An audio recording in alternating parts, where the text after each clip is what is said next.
So, Oregon Congresswoman Janelle Bynum has become a leading voice pushing back against federal overreach. A clip of her recently went viral where she said flat out, there will be no federal takeover of Portland. Watch. Now, Congresswoman, how much of a concern is a potential federal takeover in Portland or any other major city? Does that strike any kind of fear in your constituents? There will be no federal takeover of Portland, Oregon.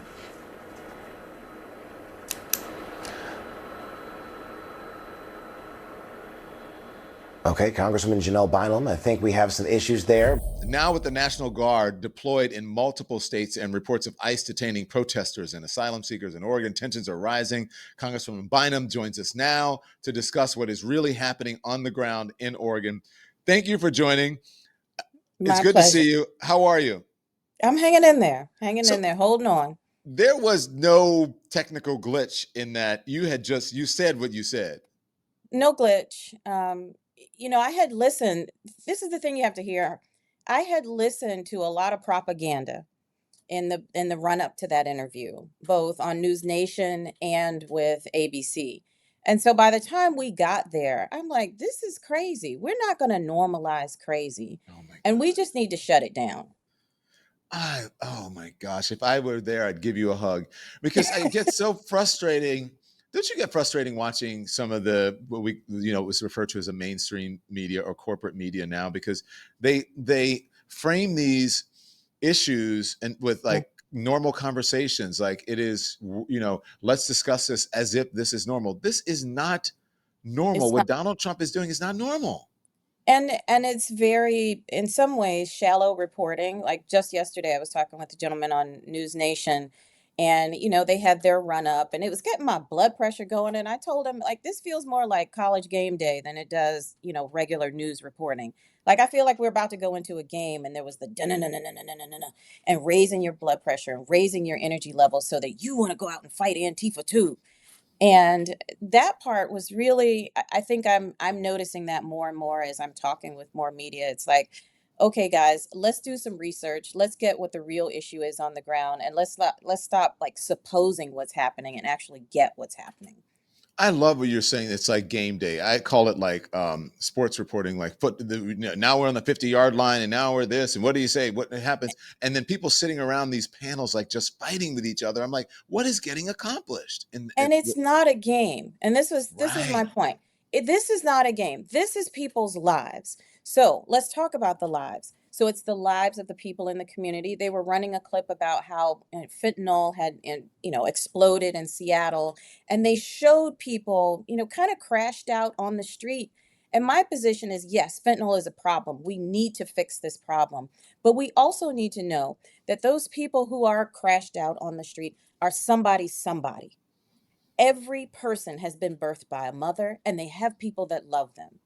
And so showing them as a part of some sort of propaganda move is, to me, irresponsible journalism. That's the first part. The second part is when we're talking about ICE coming into neighborhoods and doing raids and the lack of structure to all of this, we're talking about infiltrating people's communities where they find safety. I was always taught that your home is the safest place you should be. Mm-hmm. And to come into someone's home, break down their doors, break down windows. When they went in Chicago and they took those kids away from their parents, that is terror. And I'm going to name it. Isn't that a tyrannical government? And because I've been reading the Constitution. I've been reading. They got black people reading the Constitution now. Hallelujah. I know. And then because I'm talking about when I read this stuff, what's happening with a tyrannical government, I'm like, well, that's the Second Amendment. I mean, that's a scary proposition, but that's true. When you have people you don't even know if these people are federal agents. You don't know if they're real agents. And you have no idea. Right? So here's the thing that's really challenging me. We have Republicans who have always stood, maybe not always, in my lifetime, have stood for states' rights and to be free of tyranny. And yet we see them standing idly by, approving, whether openly or just by being complicit, approving of these tyrannical actions in our communities. And we should not stand for it. When Democrats are talking about no kings and Democrats are talking about the Constitution, this country needs a new conversation. Yeah. You were saying they got black people reading the They, Constitution. I mean, when black people start talking about gun rights and black people start talking about constitution, and we're talking about how we're engaging in this revolution of sorts, that's when things in this country have shifted. I will tell you this. Look, every Monday night when I would get off the airplane, we would go into session and we'd have our floor votes. And I think it was like one of the first nights I got off the plane, and my mom called me, and she was like, "I saw you on TV. I saw you." And I was like, "Mom, what are you doing watching C-SPAN?" And she was like, "Well, I can't trust anything else. I stopped watching everything else, so Oh, I'm just watching wow. where I can find the truth." Really? Yes. So when you start to see habits, when you start to see just, your regular people start shifting their habits, it's bad. She told me this morning, she was like, "Yeah, I had to stop watching all of that mainstream media. I just watch the crime shows because at least they solve something." Well, okay. All right, you're on to something. Because my Hmm. mom is the same thing. She watches the crime shows. She'll watch Me TV, or Yep. my mom is on YouTube now. My Mine mom used to too. sit I and got her an iPad and she is hot stuff. so Mm-hmm. okay, let's talk about this because Mm-hmm. my mom sits there and my mom used to sit and she'd have CNN on every TV Yes. in the house. She has turned it Loud. off. Mm-hmm. Loud, yes. And I'd be like, and I would go visit. I'm like, Mom, can we turn CNN off? I don't want to be at work when I'm on vacation coming to visit you. Fair. And so, Mm-hmm. and then she would, and so now, since I left CNN, she would put it on MSNBC, but it's not only if she wants to catch up on something, Mm-hmm. but mostly it is on YouTube, Me Mm-hmm. TV. She's watching old movies or old TV Yes. shows and some Yes. crime shows. And that's it. She Yes. goes, I can't watch that other shit anymore. It's Yes. infuriating. What is Yes. happening? Well, listen to the black mothers in this country and they'll tell you where to look. They'll tell you where to look for the truth. They can sniff out BS. You know how they used to say, "I don't need a DNA test. I know who that baby's daddy is." Look at the ears. Don't get me Look behind the ears. You know what started. color it's going to be, like the shade. We know Right? who that Like, baby's daddy is, right? there's wisdom in that demographic, right? And we can truly say, "I told you so." Donald Trump was like, "Oh, I'm not gonna really touch the White House that much," and here you are. You see bulldozers coming down, and it's like, okay, all right, we tried to tell y'all. So, Congresswoman, you have been very clear and Hmm. not reserved that there will be no federal takeover in Portland. You saw the clip that we ran, and you look, you live that clip. You are that clip. Okay. What is the latest that you're hearing about the guard deployments in your state? So, what I've been sharing with my community is, number one, we cannot normalize the deployment of federal troops into a city where we didn't ask for it. We don't need it. There is not a clear and present danger. I have visited the ICE facility, the protests outside the facility, and let me describe it to you. It's four corners. It's the inflatable Operation Inflation corner. They have a whole rack of materials. If you want to make a sign, if you want to borrow or take home an inflatable costume, you can do that. Then across from them are the people that are really close to the federal agents there, right at the ICE facility. There's the religious people right there. Then across the street, those are the people in the costumes with the DJ, and the DJ has shifts. And then across the street from there on the fourth corner are the police and some of the local residents. A very peaceful gathering there. Then I have Camp Withacombe, which is in my district where the National Guard are stationed. And I went and took the time to talk with them. Here's my conclusion. A lot of young people, they didn't necessarily sign up for this. They don't want to be involved in political issues, where they want to sign up for helping people. And I Hmm. think that is the message to take home. We don't pit Americans against Americans. That's un-American. We have seen. I'm glad you mentioned that, what you see when you're out there, because I visited Chicago, the Broadview Okay. Detention Center, and that's the site of the protest. And look, did I see mouthy protesters? Yes. Were they yelling at, the officers and the agents who were out there? Yes. Were they in the designated areas that they were supposed to protest in? Yes. Um, but that's what protesters do.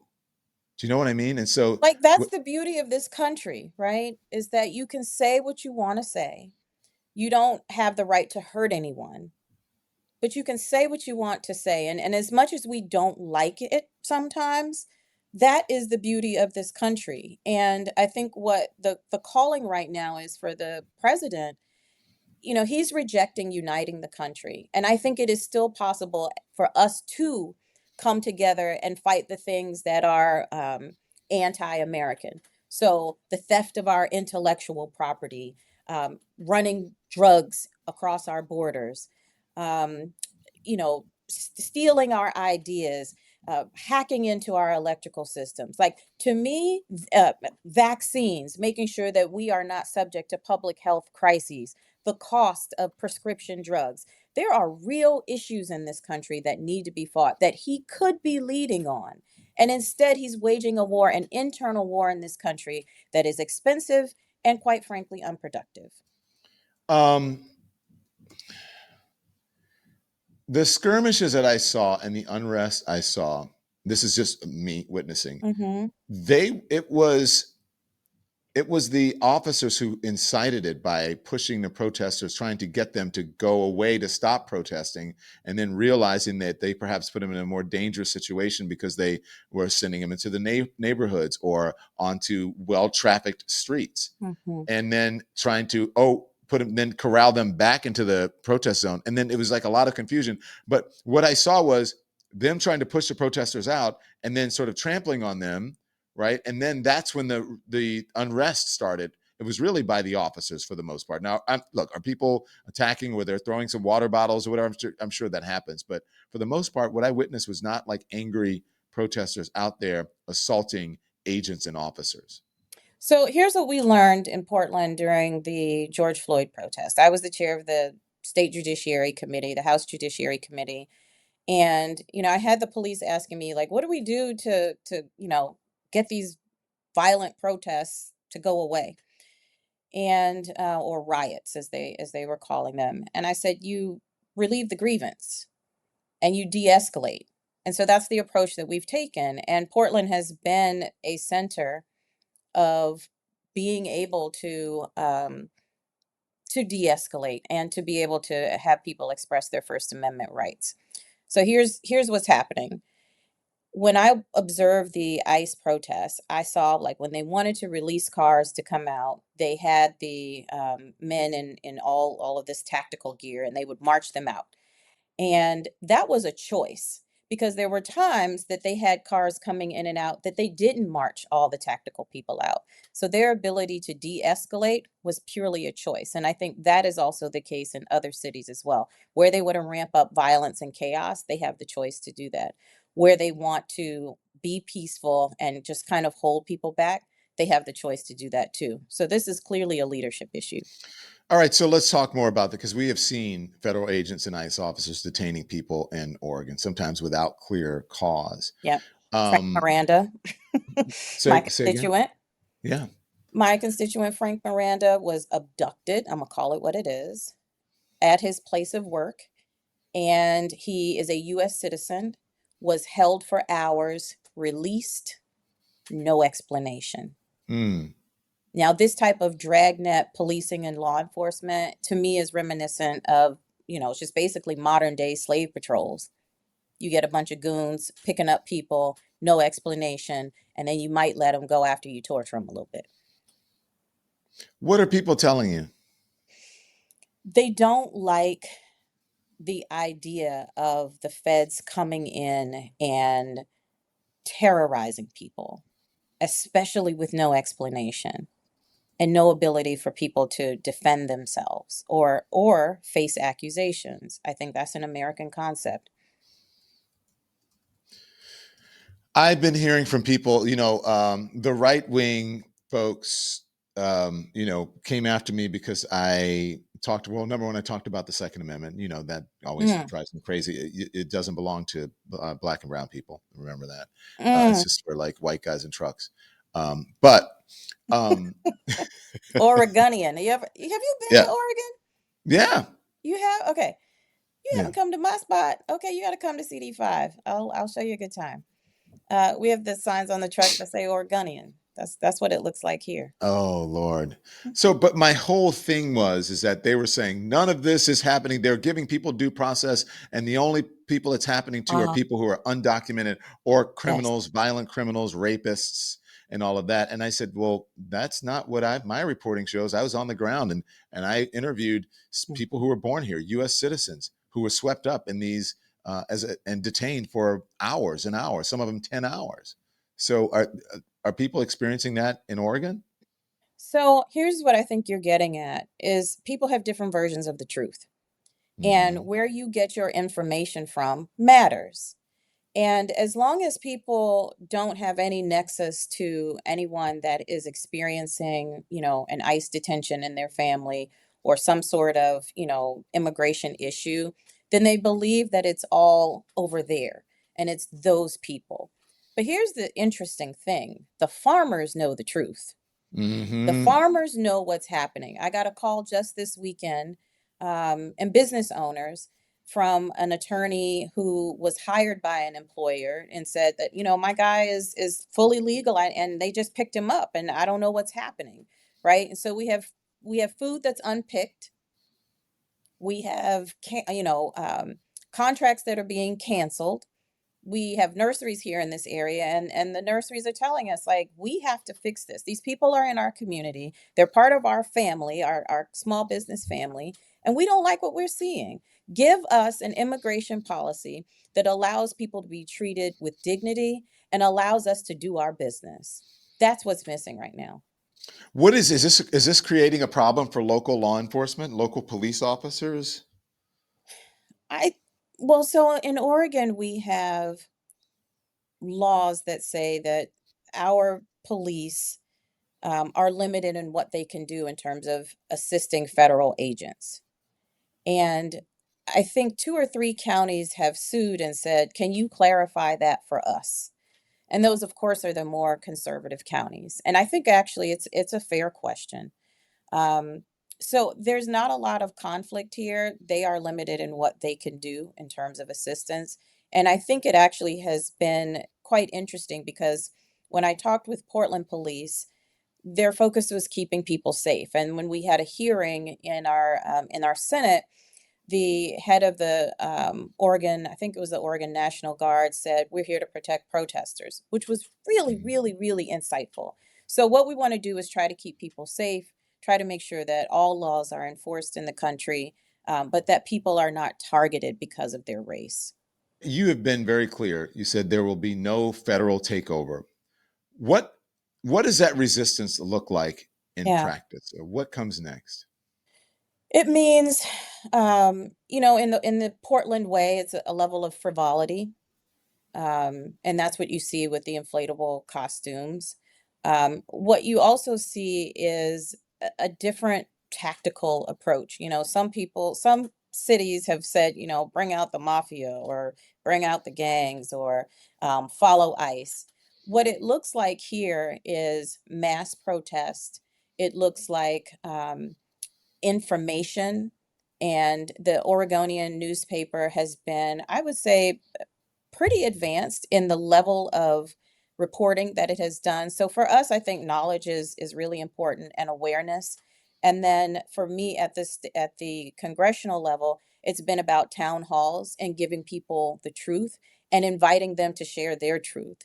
So we're talking a lot, we're making a show of it on television and in media. We are taking it seriously, but showing how ludicrous this administration's tactics are, and also how harmful they are. Hmm. Congresswoman Janelle Bynum of Oregon, You got to come thank out you. here.